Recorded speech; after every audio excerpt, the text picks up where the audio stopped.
13 ta' Ġunju, San Antonin ta' Padova, saċerdot u dottur tal-Knisja, għex bejn is-snin 1191 u 1231.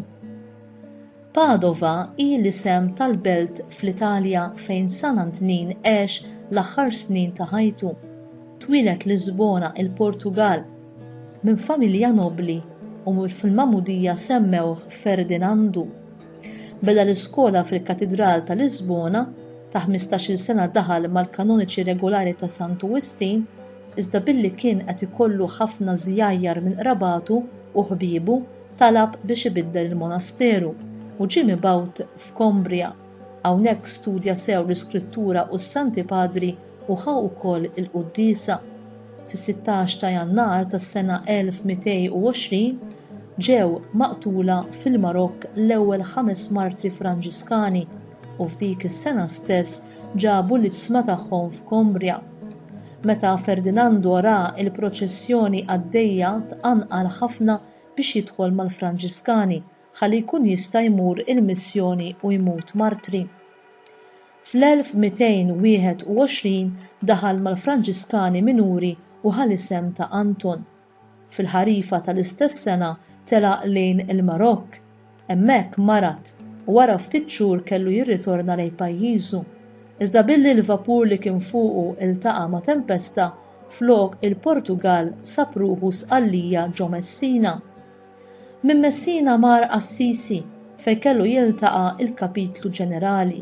Hawn ra u sema' lil San Franġisk. Minn hemm mar Monte Paulo mill-provinċjal fejn għex ħajja ta' ġabra.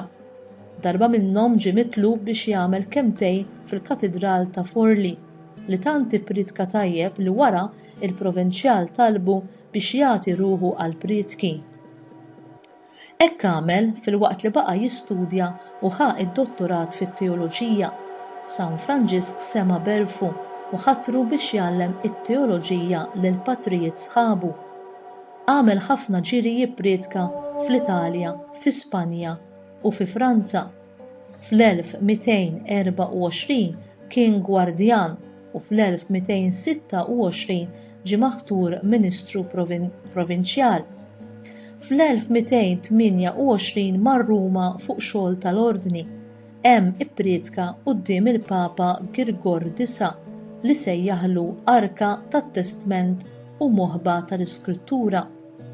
Fl-1230 fuq talba tiegħu biex ikompli jippriedka ġie meħlus mill-uffiċċju ta' Ministru u mar fil-Kunvent ta' Padova li kien bena u innifsu u ħadem bla qiegħda speċjalment tal-fqar li sal-lum għadna nisimgħu bil-ħobs ta' Sant Antonin.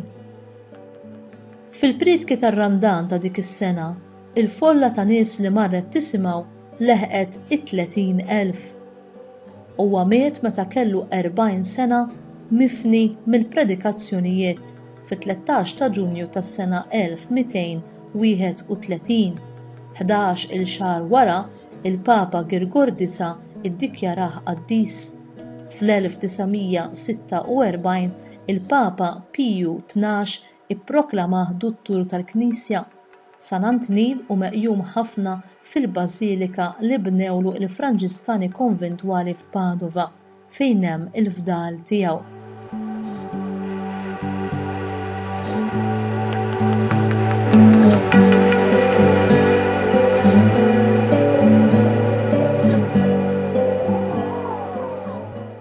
Aktarx li dan il-qaddis u fost l-aktar popolari fost l-insara u kien joħodha kontra il-vizzi ta' żmienu bħalma huma l-użura, self b'maxijiet għoljin u x-xeħħa b'lingwaġġ qawwi u kultant aħrax ukoll. Għalkemm Sant Antonin kien ġej minn familja aristokratika u kien veru ħabib tal-fqar u tal-maħqurin.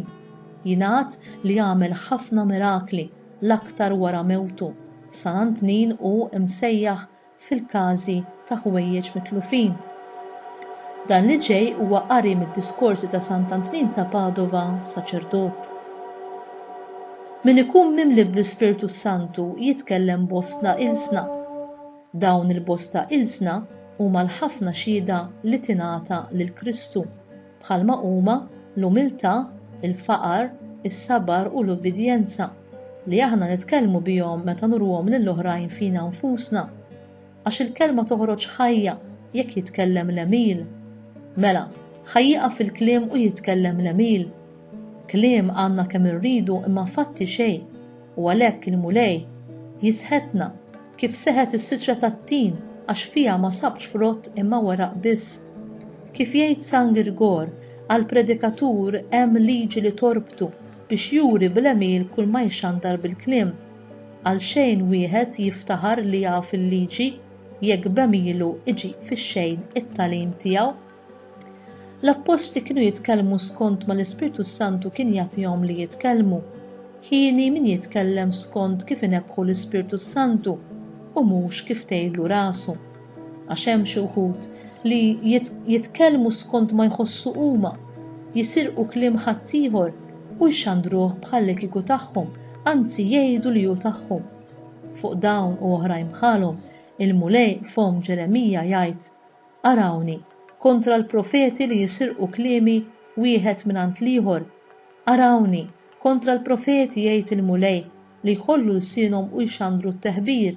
Arawni kontra dawk li jħabbru ħolm giddieb jgħid il-mulej u jgħiduh u jqarqu poplu bil-gideb tagħhom u bit-tpaċpiċ tagħhom meta ma kontx jien li battom anqas ikkmandajthom u ma huma ta' ebda fejda għal dan il-poplu jgħid il-mulej.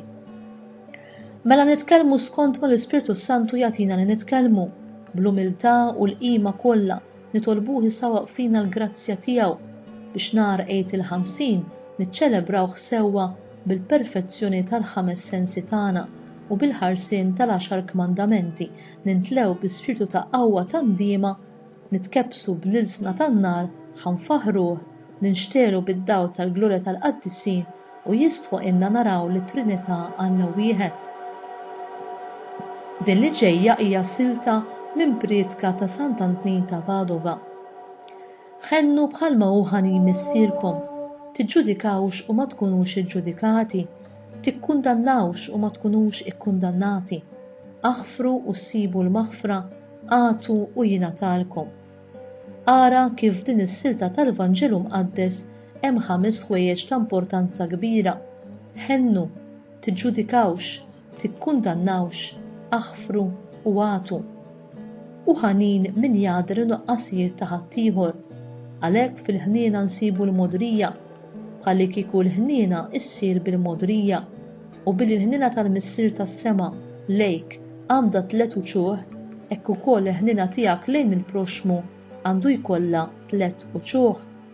Il-ħniena tal-missier hi għażiża, wiesa u għanja. Għażiża għax issaffi il-bniedem mill-vizzji bħalma jgħid bin Sirak, għażiża ħnintu fi żmien il-għawġ daqs sħab tax-xita fi żmien in-nixfa. Fi żmien il-għawġ ġifieri meta tkun makusa bid-dnubiet, tinżel fuqha xita ta' grazzi u tġeddida u taħfrilha d-dnubiet. Il-ħniena tal-missier wiesa għax hi u miexja l quddiem fi żmien, ir-ruħ tikber u titwessa bl-emejjel it-tajba. Għalhekk fis-salm insibu tjubitek quddiem għajnejja imxejt skont is-sewwa tiegħek. Il-ħniena tal-missier hija għanja fil-għaxqa tal-ħajja taż-żmien li ġej. Dwara fi ktieb ta' Tobija insibu dan. Min jibsa minnek jaf żgur li hu se jikseb il-kuruna tal-ħajja jekk ħajtu tkun tqiegħdet fit-tiġrib u jkun meħlus mill-lawġ u jkun jista' jilqa' l-ħniena tiegħek jekk qabel jilqa' it-twiddib. Hekk ukoll il-ħniena tiegħek lejn il-proxmu għandu jkollha 3 uċuħ, jekk midneb kontrik aħfirlu, jekk ħareġ mit-triq tas-sewwa qalmu, jekk bil-ġuħ itimgħu biex jiġi ftiegħu. U dawn li ġejjin huma żewġ talbiet ta' Sant'Antnin ta' Padova. Spiritu Mqaddes, nar ta' maħabba, ejja strieħ fuq kull wieħed minna, ħejjirna l-sirna biex jistqar ħtijietna, biex aħna ngħidu kollox bla ma naħbu xejn, niksbu l-ħajja tal-ġenna biex hemm nissieħbu għal dejjem fit-tifħir flimkien mal-anġli. Dan jista' jseħħ bl-għajnuna tiegħek, int li tgħixu s-saltan għal dejjem. Amen.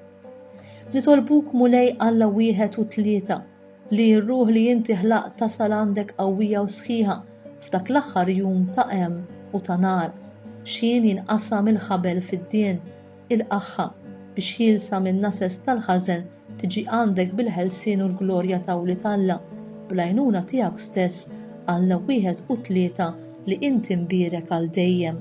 Amen.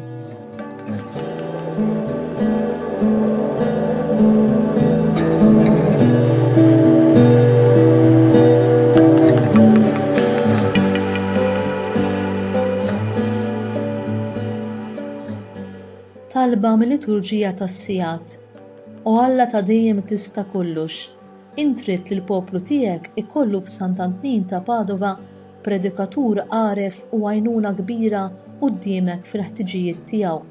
Għamel li hu jaqaf dejjem magħna u jbedna minn kull hemm ħalli nimxu sewwa skont it-tagħlim nisrani. Nitolbuk dan bi Kristu Sidna. Amen.